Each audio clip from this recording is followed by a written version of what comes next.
ഒരു സംസ്കൃത അധ്യാപകനും തന്ത്ര ഗവേഷകനുമൊക്കെയായ ആദിമ വിഭാഗത്തിൽ ജനിച്ച SC വിഭാഗത്തിൽ ജനിച്ച TS ശ്യാംകുമാർ എന്ന് പറഞ്ഞ മാന്യദേഹം അദ്ദേഹം രാമായണത്തിലെ ചില കാര്യങ്ങളെ വിമർശിച്ചുകൊണ്ട് ഒരു ലേഖനം എഴുതുകയും അത് ജമാഅത്തെ ഇസ്ലാമിയുടെ മുഖപത്രം എന്ന് വിശേഷിപ്പിക്കാവുന്ന മാധ്യമത്തിൽ പ്രസിദ്ധീകരിച്ചു വരികയും ചെയ്യുന്ന സാഹചര്യത്തിൽ ചില ഹൈന്ദവ സംഘടനകൾ ഈ ഒരു രാമായണ വിമർശനാത്മകമായിരിക്കുന്ന ലേഖനം ഹൈന്ദവ വിശ്വാസത്തെ വ്രണപ്പെടുത്തുന്നതാണെന്നും അത് മാധ്യമം നിർത്തിവെക്കണമെന്നും എല്ലാം ആവശ്യപ്പെട്ടതായും ചിലർ ഇതുമായി ബന്ധപ്പെട്ട് നിയമ നടപടികൾ സ്വീകരിക്കുന്നതിന്റെ ഭാഗമായി പരാതികൾ കൊടുത്തതായും ഒക്കെ പല വിധേന നമ്മൾ അറിയുണ്ടായി. ഹൈന്ദവ സമാജവുമായി ബന്ധപ്പെട്ട് ഏതൊരു വിഷയത്തിലും ചേർന്ന് നിൽക്കുന്ന നമ്മൾ ഈ ഒരു വിഷയത്തിൽ എന്തുകൊണ്ടാണ് ഭിന്നാഭിപ്രായം പറയുന്നതും ഈ രാമായണ വിമർശനം നടത്തുന്ന TS ശ്യാംകുമാറിന് അദ്ദേഹത്തെ വിളിച്ചുകൊണ്ട് പിന്തുണ അറിയിക്കുന്നതും എന്നെല്ലാം ചില കോണുകളിൽ നിന്ന് ചോദ്യങ്ങൾ ഉയർന്നു വന്നിരുന്നു. കൂടാതെ ഒരു ചോദ്യമാണ്, TS ശ്യാംകുമാറിന് പിന്തുണ പ്രഖ്യാപിക്കുന്ന നമ്മൾ എന്തുകൊണ്ട് നമ്മുടെ ആശ്രമവും നമ്മളോ മാധ്യമം പത്രത്തെ വിളിച്ച് ഈ ഒരു പിന്തുണ അറിയിക്കുന്നില്ല, അല്ലെങ്കിൽ അത്തരം ഒരു കാര്യം നമ്മൾ പറയുന്നില്ല. അതായത് ഒരു വിഷയത്തിൽ ലേഖകന് പിന്തുണ പ്രഖ്യാപിക്കുകയും ലേഖനം വരുന്ന മാധ്യമത്തിന് നമ്മൾ പിന്തുണ പ്രഖ്യാപിക്കുന്നുമില്ല. ഇതിന് കാരണമാണ് പലരും ആരാഞ്ഞത്. അതുകൊണ്ട് തന്നെ ഈ വിഷയത്തിൽ നമുക്ക് പറയാനുള്ളത് നമ്മെ കേൾക്കാൻ ആഗ്രഹിക്കുന്നവരോട് പറയുക എന്നതാണ് ഈ ഒരു സംഭാഷണത്തിന്റെ ഉദ്ദേശം. ഒന്ന്, ബഹുമാന്യ TS ശ്യാംകുമാർ അദ്ദേഹത്തിന്റെ പല അഭിപ്രായങ്ങളോടും നമുക്ക് വിയോജിപ്പുള്ളതാണ്. അത് മാന്യമായി നമുക്ക് ലഭ്യമായ മാധ്യമങ്ങൾ ഉപയോഗിച്ചുകൊണ്ട് നമ്മൾ പറഞ്ഞിട്ടുള്ളതുമാണ്, പറഞ്ഞുകൊണ്ടിരിക്കുന്നതുമാണ്. അതുപോലെ തന്നെ നമ്മുടേതായ അഭിപ്രായത്തിൽ അദ്ദേഹത്തിനും അഭിപ്രായ വ്യത്യാസങ്ങൾ ഉണ്ടായിരിക്കാം. രണ്ടുപേര് സഞ്ചരിക്കുന്നത് രണ്ട് ധ്രുവങ്ങളിലാണ്. അപ്പൊ അതുകൊണ്ട് തന്നെ ഒരേ അഭിപ്രായമായിരിക്കില്ല. പക്ഷെ ഇവിടെ രാമായണത്തെ കുറിച്ച് വിമർശിക്കാൻ നമുക്കാകില്ല എന്ന് നമുക്ക് ആർക്കും പറയാൻ പറ്റില്ല. രാമായണം എന്നല്ല, ഏത് മതവിശ്വാസത്തിന്റെ ഗ്രന്ഥമായാലും ഈ മതവിശ്വാസത്തിന് അപ്പുറം നിൽക്കുന്ന ഗ്രന്ഥമാണെങ്കിലും ശാസ്ത്രവശങ്ങളെ ഉൾക്കൊണ്ടിട്ടുള്ള ഭാഗങ്ങളാണെങ്കിലും ശരി, നാസ എന്തെങ്കിലും കണ്ടുപിടിച്ച് പുറത്തു വിട്ടാലും അത് നമുക്ക് സ്വീകാര്യം, അല്ലെങ്കിൽ നമ്മുടെ സയന്റിസ്റ്റുകൾക്ക് ശാസ്ത്രീയമായിട്ട് അതിനെ വിമർശിക്കാൻ പറ്റും. അപ്പൊ ഇത് എന്താണെങ്കിലും വിമർശനത്തിന് വിധേയമായിക്കൊണ്ട്, അല്ലെങ്കിൽ വിമർശനത്തിന് അതീതമല്ല ഒരു കാര്യങ്ങളും. അത് ഖുർആനാണെങ്കിലും ബൈബിളാണെങ്കിലും അങ്ങനെ തന്നെയാണ്.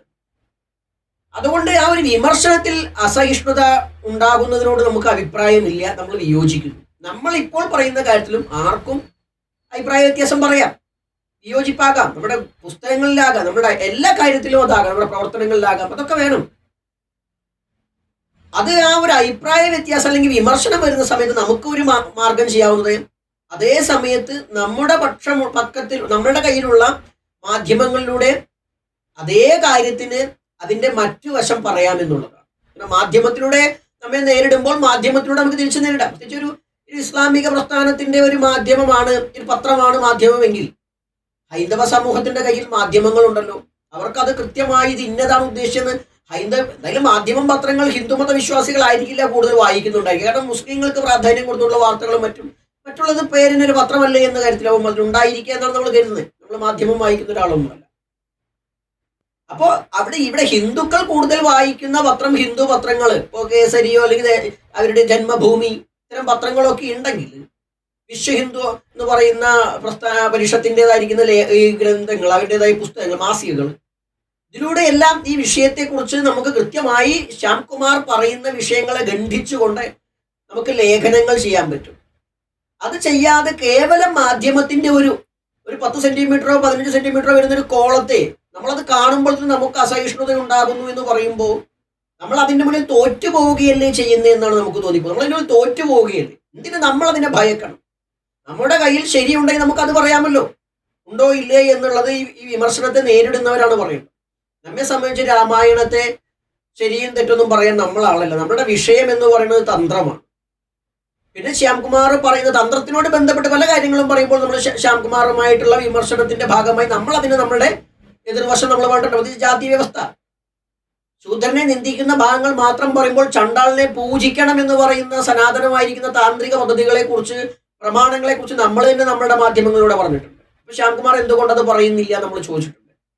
ശ്യാംകുമാർ നോക്കുന്നത് അതിലെ പോരായ്മയായിരിക്കാം, അദ്ദേഹം അത് പറയുന്നു. എന്നാൽ അതിന്റെ പോസിറ്റീവായിട്ടുള്ള വശങ്ങൾ നമ്മുടെ മേഖലയിൽ നിന്നുകൊണ്ട് നമ്മൾ പറയുന്നുണ്ട്. രാമായണത്തിലെ പല കാര്യങ്ങളോട് നമുക്ക് തന്നെ വിയോജിപ്പുണ്ട്. രാമായണത്തിലെ പല കാര്യങ്ങളും, പ്രത്യേകിച്ച് വാത്മീകി എന്ന് പറയുന്ന മഹർഷി ഒരു കാട്ടാളനായിരുന്നു എന്ന് ഹിന്ദുക്കൾ തന്നെ പ്രചരിപ്പിക്കുന്നുണ്ട്. എന്നിട്ട് അത് ശ്യാംകുമാറിന്റെയോ മാധ്യമത്തിന്റെയോ വാക്കായിട്ട് നമുക്ക് എടുക്കാൻ പറ്റില്ല, ഹിന്ദുക്കൾ തന്നെ പ്രചരിപ്പിക്കുകയാണ്. അങ്ങനെയുള്ള ആള് ഒരു ആദിവാസി, വാത്മീകി ആദിവാസിയാണെന്ന് പറയുന്നു. ഇതൊന്നൊക്കെ പ്രമാണത്തിന് നിരക്കാത്തതാണ്. വാത്മീകി ഒരിക്കലും തന്നെ ഒരു ആദിവാസിയല്ല. ST വിഭാഗത്തിൽ, ഇന്നത്തെ ST എന്ന് പറയുന്ന വിഭാഗത്തിൽ ഉൾപ്പെട്ട പണ്ടത്തെ ഒരാളല്ല. വാത്മീകി തന്നെ വാത്മീകി രാമായണത്തിൽ പറയുന്നത് പ്രജേതസിന്റെ പുത്രനാണ് എന്നാണ് പറയുന്നത്. ഭൃഗുവംശത്തിൽ പിറന്ന, ഭൃഗുഗോത്രത്തിൽ പിറന്ന പ്രജേതസിന്റെ പുത്രനാണ് എന്നാണ്. പ്രജേതസിന്റെ പുത്രനാണ് അഗ്നിശർമ്മനാണ്. പുരാണങ്ങൾ അങ്ങനെയാ പറയുന്നത്.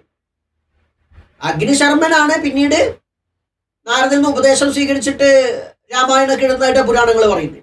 അതല്ലാണ്ട് ലോഹജങ്കനെ കുറിച്ച് പറയുമ്പോൾ ലോഹജങ്കൻ സ്വന്തം മാതാപിതാക്കളെ സംരക്ഷിക്കാൻ വേണ്ടിയിട്ട് ബുദ്ധിമുട്ട് വന്ന സമയത്ത് മോഷ്ടിക്കാനും പിടിച്ചു പറിക്കാനും ഇറങ്ങി. അയാളാണ് വാത്മീകിയായതെന്നാണ് മറ്റൊരു കഥ. സ്കന്ദപുരാണത്തിലോ മറ്റാണ് പറയുന്നത് തോന്നുന്നു. അപ്പൊ അങ്ങനെയുള്ള ഒരു ബ്രാഹ്മണൻ മോഷ്ടാവായ സമയത്ത് അത് ആദിവാസിയാണെന്ന് പറയുമ്പോൾ അത് ആദിവാസികളെ നിന്ദിക്കുക തന്നെയാണ്. അതിന് സംശയമൊന്നുമില്ല. ST വിഭാഗത്തെ, ഇന്നത്തെ ST വിഭാഗത്തിലെ നിലകളിലെ ആദിവാസികളെയോ അത്തരം ജനതയോ നമ്മൾ നിന്ദിക്കേണ്ടത്. കാരണം ഒരു ബ്രാഹ്മണൻ കള്ളനായാൽ കള്ളനായ ബ്രാഹ്മണൻ എന്ന് പറയാമല്ലോ. അത് പറയുന്നത് എന്തിനാ മടിക്കുന്നത്? കാരണം വിഡ്ഢിയായ ബ്രാഹ്മണൻ എന്നൊക്കെ പല ഭാഗത്തും പ്രമാണം. അപ്പൊ ജാതി ബ്രാഹ്മണ്യം തന്നെയാണ് നമ്മുടെ വാദം. അല്ലെങ്കിൽ ബ്രാഹ്മണൻ വിഡ്ഢിയാണെങ്കിൽ പിന്നെ വിഡ്ഢി ബ്രാഹ്മണൻ എന്ന് പറയേണ്ട ആവശ്യമില്ല. അജാമിളന്റെ കാര്യം പറയുമ്പോൾ അജാമിളൻ ആ രീതിയിൽ പറയേണ്ട ആവശ്യമില്ല. ഇവിടെ മോഷ്ടാവും പിടിച്ചു പറിക്കാരനാവുമ്പോൾ അത് അങ്ങനെ പറയേണ്ട ആവശ്യമില്ല. അപ്പൊ അതുകൊണ്ട് അത് മാറ്റിക്കൊണ്ട് അത് നേരെ ബ്രാഹ്മണൻ പ്രയോഗം പറയാതെ ഒരു ആദിവാസിയാണെന്ന് പറയുമ്പോൾ അത് അത്തരം കാര്യങ്ങൾ യോജിക്കാൻ നമുക്കാകില്ല. ഇതുപോലെ തന്നെയാണ് ഭാരതം രചിച്ച, വേദങ്ങൾ വ്യസിച്ച വ്യാസൻ, മുക്കുവ സ്ത്രീയുടെ മകൻ മുക്കുവനാണ് എന്ന കാര്യങ്ങളും ഹിന്ദുക്കൾ തന്നെയാണ് അധികം പ്രചരിപ്പിക്കുന്നത്. മുക്കുവനാണ് വ്യാസൻ എന്നുള്ളത്. എങ്ങനെ മുക്കുവനാകുന്നേ? വസിഷ്ഠന്റെ പുത്രനായിരിക്കുന്ന, ബ്രഹ്മപുത്രനായിരിക്കുന്ന വസിഷ്ഠനും, വസിഷ്ഠന്റെ പുത്രനായിരിക്കുന്ന ശക്തിയും, ശക്തിയുടെ പുത്രനായിരിക്കുന്ന പരാശരനും, പരാശരന്റെ പുത്രനായിരിക്കുന്ന ഈ പറയുന്ന വ്യാസൻ, കൃഷ്ണദേവായൻ എങ്ങനെയാണ് ഈ പറയുന്ന മുക്കുവനാവുക? അതെന്ത് ശരി? ഈ ആരെങ്കിലും പറയുകയാണ് അല്ല അതൊക്കെ അമ്മയുടെ ജാതി കൊണ്ട് എടുത്താന്ന് പറഞ്ഞാൽ അമ്മയുടെ ജാതി എങ്ങനെ ശരിയാകും? ഉപചാര വസു എന്ന് പറയുന്ന ക്ഷത്രിയന്റെയും അദ്രിക എന്ന് പറയുന്ന അപ്സരസിന്റെയും പുത്രനാണ് ഈ പറയുന്ന വ്യാസൻ എന്നുള്ളത് പുരാണങ്ങൾ തന്നെ പറയുകയാണ്. അപ്പൊ പിന്നെ എങ്ങനെ മത്സ്യഗന്ധി എന്നുള്ളത്, മത്സ്യഗന്ധി. അപ്പൊ മത്സ്യഗന്ധി എന്ന് പറയുന്ന സത്യവതി, ദശരാജൻ എന്ന് പറയുന്ന ഈ അരയന്റെ മകളല്ല, വളർത്തുമകളാണ്. വളർത്തുമകളാവുമ്പോൾ ഒരിക്കലും തന്നെ അത് നമുക്ക് അരയനാന്ന് പറയാൻ പറ്റില്ല, അരയ സ്ത്രീയാന്ന് പറയാൻ പറ്റില്ല. അപ്പൊ ആ രീതിയിലും വ്യാസൻ ഒരിക്കലും ഒരു അരയനല്ല. പക്ഷെ നമ്മൾ അത് പറയാൻ ശ്രമിക്കുന്നു. എന്തിന് അത്തരം ഒരു കാര്യം, ഇല്ലാത്ത കാര്യം നമ്മൾ ഹൈന്ദവ ഐക്യത്തിന് വേണ്ടി പറയുന്നു? അതിൻ്റെ ഒരു ആവശ്യമില്ലല്ലോ. അരയർക്ക് അരയുടെ മഹത്വമുണ്ട്, അരയർക്ക് തന്ത്രപാരമ്പര്യമുണ്ട്. അതിനൊരു കാലത്ത് വൈദികന്മാർ അംഗീകരിച്ചിട്ട് അതിൻ്റെതായ പോരായ്മകൾ ഉണ്ടായിട്ടുണ്ട്. ഇതൊക്കെ നമ്മൾ അംഗീകരിച്ചു കൊടുക്കണം. അല്ലാണ്ട് ഇവരെ അംഗീകരിക്കാൻ ഇവർക്ക് മറ്റൊരു ഇല്ലാത്ത കാര്യം പറഞ്ഞു കൊടുത്തു വരുമ്പോൾ അവരെ എന്തെങ്കിലും ആരെങ്കിലും ഇതുപോലെ കുത്തിപ്പൊക്കുമ്പോൾ നമുക്ക് മറുപടി ഉണ്ടാവില്ല. നമ്മൾ തിരിച്ച് അവരെ ആക്ഷേപിച്ചിട്ട് കാര്യമില്ല. ഈ പരാശരന്റെ കാര്യമാണെങ്കിലും ഇങ്ങനെ തന്നെയാണ്. അവിടെ അരുന്ധതിയുടെ പുത്രനായിട്ടോ എങ്ങനെ വേണമെങ്കിലും എടുത്തു കഴിഞ്ഞാൽ എങ്ങനെയാണ് സാധ്യമാണെന്ന് നമുക്ക് അറിയില്ല.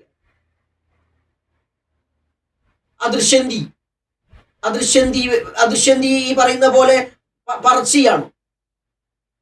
അതൊക്കെ എവിടെ നിന്നാണ് കിട്ടുന്നത്?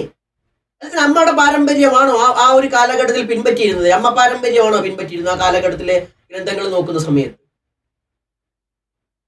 അപ്പൊ അതുകൊണ്ട് ഇത്തരം കാര്യങ്ങൾ നമ്മുടെ കയ്യിൽ നിന്ന് വിട്ടുപോയത് ആരെങ്കിലും സൂചിപ്പിക്കാൻ നമുക്ക് വിഷമമുണ്ടാകും.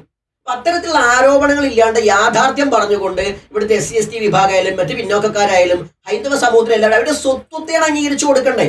അല്ലാണ്ട് അവർക്ക് ഇല്ലാത്തൊരു കാര്യം അവർക്ക് പറഞ്ഞു കൊടുത്തോണ്ടായിരിക്കരുത്. ഈ പഴുതിലേക്കാണ് മറ്റുള്ളവർ കയറി വരുന്നത്.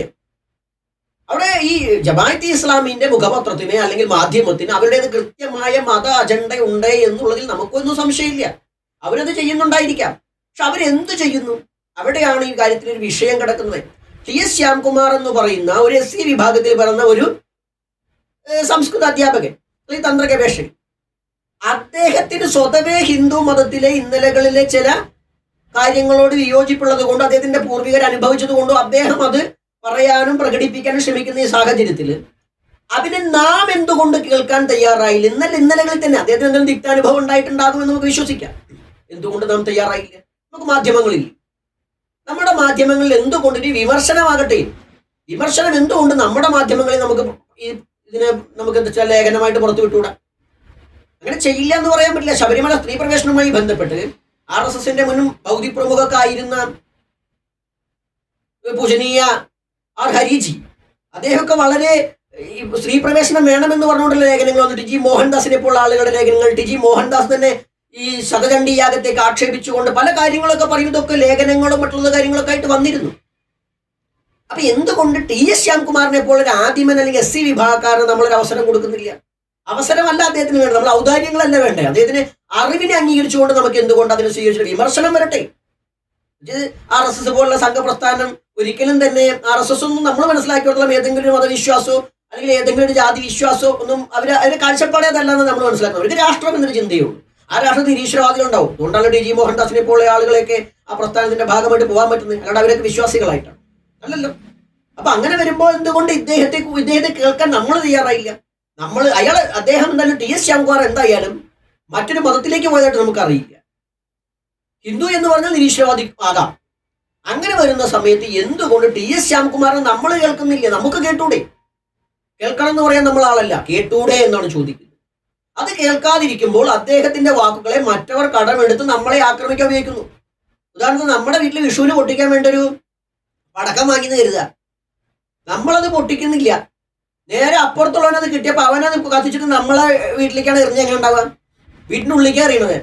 അവിടെ ചിലപ്പോൾ കത്തി പിടിക്കാൻ ആളുകൾക്ക് അപകടം പറ്റും. സംഭവം നമ്മൾ ആഘോഷിക്കാൻ കൊടുക്കുക അല്ലെങ്കിൽ നമ്മുടെ വീട്ടിൽ ഉപയോഗിക്കാൻ കൊടുക്കുക. ഇത് തന്നെയാണ് വിഷയം. നമുക്ക് നമ്മുടെ ആളുകളെ, പ്രത്യേകിച്ച് SC വിഭാഗത്തിൽ ST വിഭാഗത്തിലെ ആളുകളെ പലപ്പോഴും നമ്മൾ മാധ്യമ രംഗത്ത് തഴയുന്ന ഒരു പരിപാടിയുണ്ട് എന്നൊരു വസ്തുതയുണ്ട്. അത് തള്ളിക്കളയാനാവില്ല. നിങ്ങൾ നമ്മുടെ ഹിന്ദു മാധ്യമങ്ങളുടെ ചർച്ചകളാവട്ടെ ലേഖനങ്ങളാവട്ടെ ഒക്കെ നോക്കിക്കോളൂ. കാര്യമായൊരു കാര്യം സംസാരിക്കുകയാണെങ്കിൽ ഈ പറഞ്ഞ ആളുകളോട് ചോദിക്കില്ല. അപ്പോൾ തന്നെ നമ്മൾ ജാതിയുടെ വക്താക്കളെ കൂടിയെ കൊണ്ട് ജാതി ഇല്ല എന്ന് നമ്മൾ പറയും. ഇല്ല എന്നുണ്ടെങ്കിൽ തെളിവ് സഹിതം പറയും, ഇന്ന ആൾക്കാർ എന്റെ വിഷയവുമായി ബന്ധപ്പെട്ട് ഞങ്ങൾ സംസാരിച്ചുകൊണ്ടിരിക്കുന്നു. അദ്ദേഹത്തോട് ചോദിച്ചു. TS ശ്യാംകുമാറിനെ പോലെ ഒരാളുടെ ആ ഒരു വാദമുഖം ഉന്നയിക്കുന്ന ഒരാള്, അദ്ദേഹത്തിന് എന്തുകൊണ്ട് നമ്മൾ അവസരം കൊടുത്തില്ല? അപ്പൊ അത് മറ്റുള്ളവർ ഉപയോഗിക്കുന്നു. അപ്പൊ TS ശ്യാംകുമാറിന്റെ പിന്തുണ കൊടുക്കേണ്ട ഉത്തരവാദിത്വം നമുക്കുണ്ട്. അല്ലെങ്കിൽ നമ്മളെ സമയത്ത് നമ്മൾ തുല്യനീതി പറയുന്ന ഒരാളാണ്, തുല്യത പറയുന്ന ഒരാളാണ്. ആ തുല്യതയിൽ എന്താ വെച്ചാൽ വിമർശനം പാടില്ല എന്ന് പറയാൻ നമുക്കാകില്ല. അത് മാധ്യമത്തിൽ വന്ന ഒരു തെറ്റായിട്ട് നമ്മൾ കാണുന്നില്ല. കാരണം നമ്മൾ ചെയ്യാത്തോണ്ട് മാധ്യമത്തിന് മുതലെടുക്കുന്നു. അതുകൊണ്ട് തന്നെ മാധ്യമത്തിനെ പ്രശംസിക്കേണ്ടതോ പിന്തുണ പറയേണ്ട ആവശ്യം നമുക്കില്ല. മാധ്യമത്തെ പ്രശംസിക്കുന്ന എവിടെയാണ്? ഹിന്ദുക്കളുടെ വിടവ് മാധ്യമം മുതലെടുക്കുന്നു എന്നുള്ള ആ ഒരു താല്പര്യത്തെയാണ്. നമ്മെ ഭിന്നിപ്പിക്കാൻ, നമ്മെ മോശപ്പെടുത്താൻ ഒരു അവസരം കിട്ടിയപ്പോൾ അത് മാധ്യമം ഉപയോഗപ്പെടുത്തി പ്രശംസിക്കപ്പെടുക തന്നെ ചെയ്യും. എന്നാൽ നമ്മൾ അതിന് വളം വെച്ചു കൊടുത്തു. അതുകൊണ്ട് നമ്മളെ പ്രശംസിക്കാൻ നമുക്കാകില്ല. നമ്മൾ എപ്പോഴും അങ്ങനെ തന്നെയാണ്. മുഖ്യധാരയിൽ എത്തിക്കഴിഞ്ഞാൽ ഈ ജനവിഭാഗത്തെ പലപ്പോഴും ചേർത്ത് പിടിക്കുന്നിടത്ത് നമ്മുടെ ആളുകൾക്ക് ഒരുപാട് പാളിച്ചകളുണ്ട്. എന്നിട്ട് അത് ചെയ്യുന്ന സമയത്ത് നമ്മൾ ഖുറാനെ ആക്ഷേപിക്കും എന്നൊക്കെ പറഞ്ഞ് ഭീഷണിപ്പെടുത്തി കഴിഞ്ഞാൽ അവർക്ക് പിന്നെ ഇതിന് ആക്ഷേപത്തിന് ഒരു കുഴപ്പമുണ്ടാവും നമുക്ക് തോന്നി. ഇന്നലകളെ പോലെയല്ല, ഇപ്പൊ ചേകന്നൂരിന്റെ കാലം പോലെയല്ല. നിത്യേന ആക്ഷേപങ്ങൾ വന്നവന്, കുറച്ച് നാണമുള്ളവന് എന്തെങ്കിലും പറയുമ്പോൾ നാണം വരും, നാണം കെട്ടവന് പിന്നെ നാണം ഉണ്ടാകും. അതുകൊണ്ട് ആ മതസ്ഥർക്ക് നാണമില്ല എന്നല്ല പറയുന്നത്, അത് കേൾക്ക് പഴകിയവർക്ക് നാണം ഉണ്ടാവില്ല. കാരണം അവരൊരു കാലത്ത് നമ്മളെ ആക്രമിച്ചുകൊണ്ടിരുന്നപ്പോൾ പിന്നെ നിരന്തരം മറ്റുള്ളവർ ഈ മതപരമായിട്ട് ആക്രമിച്ചപ്പോൾ അവർക്ക് പിന്നെ ഒന്നും കേൾക്കാനൊന്നുമില്ല. എനിക്ക് മുഹമ്മദ് നബിയെ കുറിച്ചാണ് ശരി ഒക്കെ ഈ പറഞ്ഞതന്നെ നമ്മൾ പറയുള്ളൂ. അപ്പൊ അതുകൊണ്ട് ഇനി അതൊന്നും വന്നാലേ അവർക്കൊന്നും തോന്നും. പക്ഷെ നമുക്ക് അങ്ങനെയല്ല. നമുക്ക് അത്തരം കാര്യങ്ങൾ കൂടുതൽ ഇനി അങ്ങോട്ട് രംഗത്തേക്ക് വരുന്ന സമയത്ത് നമുക്കത് ചേർത്ത് നിൽക്കാൻ വലിയ ബുദ്ധിമുട്ടായിരിക്കും. കാരണം ചില സത്യങ്ങൾ അതിലുണ്ട് എന്നുള്ളത് യാഥാർത്ഥ്യം എല്ലാവർക്കും അറിയാം. ജാതീയ അസ്പൃശ്യതകളൊക്കെ വാത്മീകി രാമായണവും എഴുത്തച്ഛന്റെ രാമായണവും വെച്ച് കഴിഞ്ഞാൽ ഒരുപാട് നമുക്ക് ഇന്ന് പറയുന്ന ഇപ്പൊ ശബരി പഴം കഴിച്ചതും തുപ്പിയതും അത് രാമൻ തിന്നൊന്നും വാത്മീകി രാമായണത്തിൽ കാണില്ല, അത് എഴുത്തച്ഛന്റെ രാമായണത്തിലേ കാണുള്ളൂ. അപ്പൊ ഇതൊക്കെ വെച്ചിട്ടാണ് നമ്മൾ പിടിച്ചേക്കുന്നത്. ശബരി കടിച്ചില്ല, അത് രാമൻ തിന്നില്ല. എവിടെ തിന്നു, ആര് തിന്നു? മൂലഗ്രന്ഥത്തിൽ അത് കാണില്ല. അപ്പൊ പിന്നെ ഗുഹനെ കെട്ടിപ്പിടിച്ചില്ല, ഗുഹം കൊടുത്തത് തിന്നില്ലേ, ഇതൊക്കെ എവിടെ? അപ്പൊ അതുകൊണ്ടാണ് നമ്മൾ ചിലത് നമ്മൾ ഈ വേണ്ടാത്ത എടുത്ത് വെക്കുകയാണ്. അതുകൊണ്ടാണ് ഈ പ്രശ്നം ഉണ്ടാകുന്നത്. അത് നമ്മൾ തന്നെയാണ് മനസ്സിലാക്കുന്നത്. അപ്പൊ അതുകൊണ്ട് ശ്യാംകുമാറിന് പിന്തുണ പ്രഖ്യാപിക്കുന്നത് അറിവുള്ള ഒരു വ്യക്തി, അദ്ദേഹത്തിന്റെ അറിവ് അദ്ദേഹം ഉപയോഗിക്കുന്നത് ഇപ്പോ തോക്കുണ്ടാക്കാൻ വേണ്ടി നല്ലതിനും ചീത്തനും ഉപയോഗിക്കാന്നാണ് ഇദ്ദേഹത്തിന്റെ കാഴ്ചപ്പാട്. അദ്ദേഹം പറയുന്നു, മാന്യമായി അദ്ദേഹം ഒരു മാധ്യമത്തിലൂടെ പറയുന്നു. അത് ഇനി ചിലർ ചോദിക്കുന്ന ഒരു ചോദ്യമാണ്, അദ്ദേഹത്തിന്റെ ഫേസ്ബുക്കിലോ മറ്റുള്ളതൊക്കെ എഴുതിയിട്ടാ പോലെ എന്തിനും മാധ്യമത്തിൽ കൊണ്ടുപോയി കൊടുക്കുന്നതെന്നൊക്കെ ചില ആളുകൾ ചോദിക്കും. അങ്ങനെയാണെങ്കിൽ ഇവിടെയുള്ള എല്ലാവരും ഹിന്ദുക്കളും എല്ലാവരും ഈ ഫേസ്ബുക്കിലൊക്കെ ഇട്ടാൽ മതി, മറ്റു പത്രങ്ങളൊന്നും വേണ്ട. പിന്നെ ചോദിക്കും, ഇവർക്കൊരു പത്രം ഉണ്ടായിക്കൂടെ? അവർക്കെല്ലാം സാമ്പത്തിക സ്ഥിതി ഉണ്ടായിരിക്കില്ല. അത് മനസ്സിലായിക്കൊണ്ട് ഈ പോരായ്മ നികത്തിക്കൂടെ എന്നല്ല, നമുക്ക് നികത്താൻ പറ്റുമോ? ഹിന്ദുവിന് ഒരു ഹിന്ദു നാമധാരിയായ ഒരു വ്യക്തി, പട്ടികജാതിക്കാരനോ ബ്രാഹ്മണനോ നടുക്കുള്ളവൻ ആരുമാകട്ടെ, ഇവനെ നമുക്ക് ഉൾക്കൊള്ളാൻ പറ്റുമോ? ഇല്ല എന്നുണ്ടെങ്കിൽ മറ്റുള്ളവർ ആയുധമാക്കും. നമ്മുടെ വീട്ടിൽ തുരുമ്പിടിച്ചിരിക്കുന്ന കത്തി നമുക്ക് വേണമെങ്കിൽ ഇപ്പൊ ആരെങ്കിലും കൊണ്ട് ഊട്ടി നമ്മുടെ പള്ളക്ക് തന്നെ കയറ്റുന്നതിന് സംശയമില്ല. അവന് ആയുധം ആവശ്യമാണ്. ആയുധം നമ്മൾ കൊടുക്കരുതേ. നമ്മൾ നിരന്തരം നമ്മൾ ആയുധം പുറമക്കാർ കൊടുത്തുകൊണ്ടിരിക്കുക. എന്നിട്ട് നമ്മൾ അവരെ എന്തെങ്കിലും പറഞ്ഞ് ഭീഷണിപ്പെടുത്തുന്നാൽ അതാണ് പറയുന്നത്, നാണമുള്ളവനെ നാണക്കേടിൽ ഭയക്കേണ്ടതുള്ളൂ, നാണമില്ലാത്തതിന് നാണക്കേട് ഭയക്കേണ്ട ആവശ്യമില്ല. മരണഭയമുള്ളവനെ മരണത്തിന് ആയുധത്തെയും ഭയക്കണം, മരണഭയമില്ലാത്തവന് അത് ആവശ്യമില്ല എന്ന് പറയാം. അവർക്ക് ആ മതത്തിലെ ചില ആളുകൾക്കൊന്നും മരണഭയം തന്നെ ഇല്ല, അറിയില്ല. ബോംബ് പൊട്ടിയിട്ടൊക്കെയാണ് പലയിടത്തും പോയി ആൾക്കാരെ കൊന്നുകൊണ്ട് അവർക്ക് സ്വർഗം കിട്ടും എന്തോ കിട്ടുന്ന കൊണ്ട് മരിച്ചുകൊണ്ടിരിക്കുന്നത്. നമ്മളതിനെ എതിർക്കുകയല്ല, അവരുടെ വിശ്വാസം അതാണെന്ന് പറയുക. അതുകൊണ്ട് മാധ്യമത്തെ ഒരിക്കലും നമ്മൾ എന്താ പറയുക പിന്തുണയ്ക്കാൻ ഉദ്ദേശിച്ചിട്ടില്ല. കാരണം അവര് നമ്മുടെ ഈ ധർമ്മത്തെ നന്നാവണം എന്ന് വരുന്ന ആളുകളല്ലാത്തത് കൊണ്ടാണ് മാധ്യമത്തെ അല്ലെങ്കിൽ മീഡിയ വൺ ഇത്തരം പോലുള്ള മാധ്യമം നമുക്ക് പ്രശംസിക്കേണ്ട ആവശ്യം, നമ്മുടെ പ്രശംസ അവർക്ക് ആവശ്യവുമില്ല. ടി എസ് ശ്യാംകുമാർ അങ്ങനെയല്ല. ടി എസ് ശ്യാംകുമാർ നമ്മൾ അറിഞ്ഞിടത്തോളം നമ്മുടെ ജനതയിൽ ഒരാളാണ്. അദ്ദേഹം അവിടെ ഈ പറഞ്ഞ അധസ്ഥിത വിഭാഗങ്ങൾക്ക് വേണ്ടി പലപ്പോഴും അദ്ദേഹത്തിന്റെ ആശയം കൊണ്ട് യുദ്ധം ചെയ്ത ഒരാളാണ്. അതിന്റെ പിന്തുണ പ്രഖ്യാപിച്ചതന്നെ നമുക്ക് പറ്റൂ. എന്നാൽ ആശയപരമായിട്ട് പലതോടും വിയോജിപ്പുമുണ്ട്. ആ വിയോജിപ്പും അല്ലെങ്കിൽ ആ പിന്തുണയും ഒന്ന് ഒന്നിച്ചു ഉയർത്ത് വായിക്കാൻ കഴിയും. പ്രത്യേകിച്ച് നമ്മൾ ഈ സമൂഹത്തിൽ നിന്നുള്ള ഒരു ആചാര്യൻ കൂടിയാണ്. ഇതൊന്നുമില്ല എന്ന് പറഞ്ഞിട്ടൊക്കെ ഉണ്ട്. ശങ്കരാചാര്യർക്ക് ജാതി, ഇപ്പോഴുള്ള ശങ്കരന്മാർക്ക് ജാതി ഇല്ല എന്ന് പറയാൻ പറ്റൂ? ഉണ്ടല്ലോ. യോഗി ആദിത്യനാഥിന് ജാതി ഇല്ല എന്ന് പറയാൻ പറ്റും. അദ്ദേഹം എങ്ങനെയാണ് നിലനിൽക്കുന്നത്? അദ്ദേഹത്തിന് അതിന്റെ ഇലക്ഷന്റെ ഭാഗമായിട്ട് അദ്ദേഹം എങ്ങനെയാണ് നിലനിൽക്കുന്നത്? അദ്ദേഹത്തിന്റെ പുറകിലുള്ള സംഘടന എന്താണ്? അപ്പൊ അത് ആർക്കും ഇല്ല എന്ന് പറഞ്ഞു കഴിഞ്ഞാലും എത്രത്തോളം ഉണ്ട് ഇല്ല എന്ന് അവർ നോക്കി മനസ്സിലാക്കുക. നമുക്കില്ല എന്ന് പറയുമ്പോൾ നമ്മൾ ഇപ്പോൾ പോലും നമ്മളൊരു സംഘടനയും ഭാഗമല്ല, ഒരു സമുദായ സംഘടനയും ഭാഗമല്ല. എന്നാൽ ആ സമുദായത്തിനെ ആരെങ്കിലും മാറ്റി നിർത്തുന്നുണ്ടെങ്കിൽ വിട്ടു നിർത്തുന്നുണ്ടെങ്കിൽ അതിനെതിരെ നമ്മൾ സംസാരിക്കുന്നുണ്ട്, പ്രവർത്തിക്കുന്നുണ്ട്. അത് എല്ലാവർക്കും ഉണ്ട്. ഇവിടെ തന്നെ നമ്മളെ സംബന്ധിച്ച് ഇവിടെ എല്ലാ വിഭാഗം ആളുകൾ പഠിക്കുന്നുണ്ട്, നമ്മളുടെ ശിഷ്യന്മാരായിട്ടുണ്ട്, ഭക്തരായിട്ടുണ്ട്. ഒരുപോലെയാണ് കാണുന്നത്. അത് അവരാണ് ഇതിന് മാർക്ക് ചെയ്യേണ്ടത്. അല്ല മറ്റ് നമ്മളെ കുറിച്ച് ഒട്ടു പറയാത്ത ആൾക്കാർ ദൂരെ നിന്ന് നമ്മൾ ജാതിവാദിയാണെന്നോ മതവാദിയാണെന്നോ ഭീകരവാദിയാണെന്നോ തീവ്രവാദിയാണെന്നോ അതൊന്നും നമ്മൾ മുഖവിലേക്ക് എടുക്കുന്നില്ല. അതുകൊണ്ട് ഇവിടെ ടി എസ് ശ്യാംകുമാർ രാമായണത്തെ വിമർശിക്കുമ്പോൾ രാമായണം എന്നല്ല എന്തിനേയും ആർക്കും വിമർശിക്കാം, മാന്യമായ വിമർശനങ്ങളാകാം. അത് രാമായണ കാലഘട്ടത്തിൽ തന്നെ വേണമെന്ന് ചോദിച്ചാൽ ഈ കാലഘട്ടത്തിലാണ് ഇത് പാരായണം ചെയ്യുന്നതെന്ന് പറയുമ്പോൾ ഇതിനെക്കുറിച്ച് നിരന്തരം മറ്റ് പത്രങ്ങളിലൂടെ ഇതിനെ പോസിറ്റീവായി പറയുമ്പോൾ അതിലെ വിടവുകൾ, അതിന്റെ പോരായ്മകൾ പറയാൻ മറ്റുള്ളവനും സ്വാതന്ത്ര്യമുണ്ട്. നാം ഇത് പറയുമ്പോൾ തന്നെ നിങ്ങൾക്ക് മറ്റൊരു വീഡിയോ ചെയ്ത് നമുക്ക് മറുപടി ചെയ്യേണ്ടവർക്ക് ചെയ്യാം. എന്താണ് ഇപ്പോൾ 10 കൊല്ലം കഴിഞ്ഞ് ഇതത് ആർക്കും അറിയില്ല. അതുകൊണ്ട് അതാകാം. ശബരിമല വിഷയം വരുമ്പോൾ തന്നെ ശബരിമല പൊന്തുന്നത് എന്തുകൊണ്ട്? അപ്പോഴാണ് ആളുകൾ അത് ശ്രദ്ധിക്കുന്നത് എന്നുള്ളത് കൊണ്ടാണ്. എന്നാൽ ഖുർആനെ നമുക്ക് അങ്ങനെ ആക്രമിച്ചൂടെ? അത് ആക്രമിച്ചു വലിയ കാര്യം ഉണ്ടാവില്ല. കാരണം ഖുർആൻ നിത്യപാരായണ ഗ്രന്ഥമാണ്. ലോകത്ത് നിത്യം പാരായണം ചെയ്യപ്പെടുന്ന ഒരു ഗ്രന്ഥം ഏതെന്ന് വെച്ചാൽ അത് ഖുർആനാണെന്നേ പറയാൻ പറ്റുള്ളൂ. ആ ഖുർആനെ നമ്മൾ ഏതെങ്കിലും ദിവസം തിരഞ്ഞെടുക്കേണ്ട ആവശ്യമില്ല. പെരുന്നാളൊന്നും ഇതിന്റെ ഭാഗം, അല്ലെങ്കിൽ ഇവരുടെ വ്രതകാലങ്ങളൊന്നും ഇതിന്റെ ഭാഗമൊന്നുമല്ല. അതൊക്കെ നടന്നു പോയത് ഖുർആനുമായിട്ട് അങ്ങനെ അങ്ങോട്ട് വായിച്ചു പോകുന്നില്ല. രാമായണം പോലെ നമ്മൾ എപ്പോഴും പൊടി തട്ടിയെടുക്കുന്ന ഒരു പുസ്തകമായിട്ടല്ല അവര് കാണുന്നേ. അപ്പൊ അതിനായിട്ടൊരു മാസം നീക്കി വെക്കേണ്ട ആവശ്യമില്ല. എപ്പോഴും പറയാം, എപ്പോഴും പറഞ്ഞുകൊണ്ടിരിക്കുന്ന ആളുകളും ഉണ്ട്. ഒന്ന് നമുക്ക് ഉറപ്പാണ്, നമ്മൾ എന്ത് പറഞ്ഞാലും ഇനി അവർ കേൾക്കില്ല. ചേകന്നൂരിന്റെ കാലത്താണെങ്കിൽ ഓക്കെ ആയിരുന്നു, ഇനി അവർക്കത് കേൾക്കില്ല, അവരത് മൈൻഡ് ചെയ്യില്ല. അവർ പരമാവധി അവർക്ക് കിട്ടുന്ന തുരുമ്പ് പിടിച്ച ആയുധങ്ങളോ അല്ലെങ്കിൽ വെറുതെ ഇരിക്കുന്ന ആയുധങ്ങളൊക്കെ എടുത്ത് അല്ലെങ്കിൽ പടക്കങ്ങളൊക്കെ എടുത്ത് ഇങ്ങോട്ട് എറിയും. അത് എറിയാതിരിക്കണമെങ്കിൽ നാം തന്നെയാണ് ശ്രദ്ധിക്കേണ്ടത്. നമ്മുടെ മാധ്യമ രംഗത്തുള്ള ഈ അൺടച്ചബിലിറ്റി, ഈ അവഗണനകൾ മാറ്റി നിർത്തി അറിവുള്ളവനെ കൊണ്ട് അറിവുള്ള വിഷയത്തിൽ സംസാരിക്കുക. അല്ല സ്ഥിരം ചില മുഖങ്ങൾ വെച്ചുകൊണ്ട് അവരെ പ്രോത്സാഹിപ്പിച്ചുകൊണ്ട് അവരുടെ ജാതിയും അവരുടെ കാര്യങ്ങളും വെച്ചുകൊണ്ട് മുന്നോട്ട് പോയാൽ നിരന്തരം ഇത് സംഭവിച്ചുകൊണ്ടിരിക്കും. അപ്പോൾ അതിനൊന്നുള്ള പിന്തുണയല്ല നമ്മൾ കൊടുക്കുന്നത്. നമ്മൾ നമ്മുടെ ഇടയിൽ നിന്ന് ഒരാളൊരു സംസ്കൃത പണ്ഡിതനാകാനോ അതുമായി ബന്ധപ്പെട്ട് കാര്യങ്ങൾ പഠിക്കാനുള്ള ബുദ്ധിമുട്ട് നമുക്ക് നന്നായിട്ട് അറിയാൻ പറ്റും. അങ്ങനെയുള്ള ഒരാളുടെ ആ പ്രയത്നത്തിന് ഒരൊട്ടും വില കൽപ്പിച്ചില്ല ഹൈന്ദവ സമൂഹം എന്നുള്ളത് ഒരു പോരായ്മ തന്നെയായിട്ടാണ് നമ്മൾ കാണുന്നത്. അദ്ദേഹം എന്ത് വിമർശനം നടത്തിയാലും അത്തരം വിമർശകർ ഇവിടെ അകത്തുള്ളത് കൊണ്ട് അവർക്കൊക്കെ മറ്റു ചില ജാതി ഈ സവർണ എന്നൊക്കെ പറഞ്ഞ ജാതിയിൽപ്പെട്ട ചില ആളുകളാകുന്നതുകൊണ്ട് അവർക്ക് പ്രാധാന്യം കൊടുത്ത് അവരെ കേൾക്കുകയും, എന്നാൽ ടി എസ് ശ്യാംകുമാറിനെ പോലെയുള്ള ആളുകളുടെ ജാതി നോക്കിക്കൊണ്ട് മാത്രം മാറ്റി നിർത്തുന്ന രീതിയിലൊരു പ്രവണത നമുക്ക് ബോധ്യപ്പെട്ടതുകൊണ്ട് നമ്മുടെ ബോധ്യമാണ്, മറ്റുള്ളവരുടെ കാര്യം നമുക്കറിയില്ല. നമുക്ക് അങ്ങനെ തോന്നിയിട്ടുണ്ട്. നമുക്ക് അങ്ങനെ തോന്നി എന്ന് പറയുമ്പോൾ തന്നെ ഹിന്ദു പക്ഷത്ത് നിൽക്കുന്ന നമുക്ക് തന്നെ അങ്ങനെ തോന്നി എന്ന് പറയുമ്പോൾ നിങ്ങൾ തന്നെ വിചാരം ചെയ്യും, ആ തോന്നല് നമുക്കുണ്ടാകുന്നു എങ്കിൽ തന്നെ എന്തൊരു പോരായ്മ ഉണ്ടായില്ലേ? നമുക്കെങ്കിലും ഒരു പോരായ്മ ഉണ്ടാവില്ലേ? നമുക്ക് ആ പോരായ്മ എന്തായിരിക്കും? നമുക്കിത് ഫീൽ ചെയ്തിട്ടുണ്ട് എന്നുള്ളതാണ്. ആ ഫീലിംഗ് ഇല്ലാതിരിക്കാൻ വേണ്ടിയിട്ടാണ് മറ്റുള്ളവർ ശ്രമിക്കേണ്ടത്. അതല്ല എന്നുണ്ടെങ്കിൽ കുഴപ്പമൊന്നുമില്ല, അതങ്ങനെ നടക്കും. പക്ഷെ നമ്മൾ ഇവിടെ ഇരുന്ന് പറഞ്ഞുകൊണ്ടിരിക്കും. അതുകൊണ്ട് ഹിന്ദുവിന് നേരെയുള്ള ആക്രമണത്തിനുള്ള പിന്തുണയല്ല ഇത്, അവഗണനയ്ക്ക് നേരെയുള്ള ഒരു പിന്തുണയാണ്. അവഗണന ഉണ്ടാകാൻ പാടില്ല. പിന്നെ അതിന് വിമർശന സ്വാതന്ത്ര്യത്തിന് വേണ്ടിയിട്ടുള്ള ഒരു പിന്തുണയാണ്. ഹിന്ദുവിനെ ആക്രമിക്കുന്ന മാധ്യമത്തിന് നമ്മുടെ പിന്തുണ ഒരിക്കലും പ്രഖ്യാപിക്കാനാവില്ല. അവരുടെ ഒരു ടാർഗറ്റാണ്. ജമാഅത്തെ ഇസ്ലാമിയുടെ അവരുടെ ഒരു പൂർവ്വമായിട്ട് അവരുടെ കാഴ്ചപ്പാട് തന്നെയാണ് അവരുടേതായ ഇസ്ലാമിക രാജ്യം എന്നുള്ളതിനാണ്. ഇഖ്മത്തുൽ ഇലാഹി എന്തുകൊണ്ടൊക്കെ അവരുടേതായ പൂർവ്വാചാര്യൻ അങ്ങനെ കുറെ കാര്യങ്ങളൊക്കെ പറഞ്ഞു വെച്ചിട്ടുണ്ട്.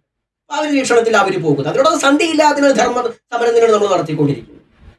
അതുകൊണ്ട് വീണ്ടും നമ്മൾ പറയുന്നു, ഹിന്ദു സമാജത്തിന് നേരെയുള്ള ഒരാക്രമണത്തിനോ അവർക്കൊപ്പം നമ്മൾ ഉണ്ടായിരിക്കില്ല. എന്നാൽ ഹിന്ദു സമാജത്തിനുള്ളിൽ ഒരു വിള്ളൽ ഉണ്ടാക്കിക്കൊണ്ട് മുന്നോട്ട് പോകുമ്പോൾ ആ വിള്ളൽ ആരാണ് അനീതി അനുഭവിക്കുന്നത് അവർക്കൊപ്പം മാത്രമേ നമുക്കുള്ളൂ. അത് ടി എസ് ശ്യാംകുമാർ എന്ന പട്ടികജാതിക്കാരനായാലും ശരി, നീ ഏതെങ്കിലും രാമൻ നമ്പൂതിരിയായ ബ്രാഹ്മണനായാലും ശരി, നമ്മൾ ആ പക്ഷത്ത് മാത്രമേ ചേർന്ന് നിൽക്കുള്ളൂ. അതുകൊണ്ടാണ് ഇവിടെ രാധാകൃഷ്ണന്റെ വിഷയം വന്നുകൊണ്ടിരുന്ന നമ്പൂതിരിയെ തൊടാത്ത അൺടച്ചബിലിറ്റി വിഷയം വന്നപ്പോൾ നമ്മൾ ആ നമ്പൂതിരിയുടെ ഭാഗത്ത് നിൽക്കാൻ കാരണം നമ്പൂതിരിയുടെ ഭാഗത്ത് ന്യായമുള്ളത് കൊണ്ടാണ്. അവിടെ അയാൾ അല്ലെങ്കിൽ പട്ടികജാതി പ്രേമിയാണെങ്കിൽ നമ്മൾ ഇവിടെ പട്ടികജാതി മന്ത്രിക്ക് ഒപ്പം നിൽക്കണ്ട. അങ്ങനെയല്ലേ ഉണ്ടായത്. ഇപ്പോഴും അതിൽ തന്നെ ഉറച്ചു നിൽക്കുകയാണ് നമ്മൾ. കാരണം നമ്മൾ നോക്കുന്നത് അനീതി എവിടെയെന്നാണ്. ഇവിടെ നമുക്ക് അനീതി ഫീൽ ചെയ്ത് ടി എസ് ശ്യാംകുമാറിനോടുള്ള അനീതിയാണ് കാണുന്നത്. മാധ്യമം അത് മുതലെടുക്കുന്നു എന്നൊരു യാഥാർത്ഥ്യമുണ്ട്. പക്ഷെ മാധ്യമം മുതലെടുക്കുമ്പോൾ മാധ്യമത്തിനോടും മാത്രം മീഡിയ വണ്ണിനോടൊക്കെ നമുക്ക് പറയാനുള്ളത്, നിങ്ങൾ കരുതുന്ന നമ്മുടെ ആളുകളെ നിങ്ങൾ വെച്ച് മുതലെടുക്കണം. അല്ല, ഞങ്ങൾക്ക് ഇത് എഴുതാനും പഠിപ്പിക്കാനും അല്ലെങ്കിൽ പറയാനുള്ള അവസരങ്ങളില്ല മറ്റുള്ള ഹിന്ദു മാധ്യമങ്ങളിലൊന്നും. അത് നിങ്ങൾ വിളിക്കുമ്പോൾ അവിടെ നമ്മുടെ ആളുകൾ അത് ഉപയോഗിക്കുന്നത് മാത്രമല്ല, നിങ്ങളെ നന്നാക്കുക എന്നുള്ള ഉദ്ദേശമല്ല, നമ്മുടെ ആളുകളുടെ അഭിപ്രായത്തിന് ഒരു വേദി ഒരുങ്ങുക എന്ന് മാത്രമാണ് നമ്മുടെ ആളുകൾ ചിന്തിക്കുന്നത് എന്നതിനാണ് നമുക്ക് നിങ്ങളോട് പറയുന്നത്. അത് മനസ്സിലാക്കി നിങ്ങളും പ്രവർത്തിച്ചോളൂ. അല്ലാണ്ട് ഇവിടുന്ന് ഒരാളെ കിട്ടുമെന്നോ ഒരു സമൂഹത്തിന് വരുമെന്ന് കരുതേണ്ട ആവശ്യമില്ല. ഒരിക്കലും സാധ്യമല്ല, സംഭവിക്കില്ല. അങ്ങനെ ഒരു അടിമത്വത്തിലേക്ക്, ഒരു മതാടിമത്വത്തിലേക്ക്, ഒരു വേലിക്കെട്ടിനുള്ളിലേക്ക് കടന്നു വരാൻ നമ്മുടെ സമൂഹം ഒരിക്കലും തയ്യാറാവില്ല. ഞങ്ങൾക്ക് ഞങ്ങളുടെ സംസ്കാരവും സംസ്കൃതിയും വിശ്വാസവും കൊണ്ട് ബഹുദൈവ വിശ്വാസികളാണ് ആദ്യമർ. അതിനെ ഒരിക്കലും നിങ്ങൾക്ക് അംഗീകരിക്കാനാവില്ല എന്ന പൂർണ്ണ ബോധ്യം നമുക്കുണ്ട്. അത് അംഗീകരിക്കാത്തത് കൊണ്ട് തന്നെ നിങ്ങൾ നമ്മുടെ ജനതയെ ആയുധമാക്കുമ്പോൾ ആ ആയുധമാകാൻ, ആ ജീവനന്ത നിന്ന് തരാൻ ഒരു ശ്യാംകുമാർ അല്ല, ഒരു ശ്യാംകുമാറിനെയും കിട്ടില്ല എന്ന പൂർണ്ണ ബോധ്യത്തോടു കൂടി നമ്മൾ നമ്മെ ശ്രമിക്കുന്നവരോട് നമ്മുടെ വിശദീകരണം വ്യക്തമാക്കി എന്ന ഒരു ധാരണയിൽ നമ്മൾ നിർത്തുന്നു. എവരെയും ആദിമുത്തൻ ചാത്തപ്പനും ചണ്ടാളമുത്തപ്പനും മൂലസ്ഥാനവും കരുനീലമ്മയും മുത്തിപ്പറ്റ കുട്ടിച്ചാത്തന്മാരും സകല വടിമാനമൊക്കെ അനുഗ്രഹിക്കട്ടെ. നമ്മളെപ്പോഴും ധർമ്മപക്ഷം നിങ്ങളുടെ ഒപ്പം തന്നെയുണ്ട്. നമസ്തേ.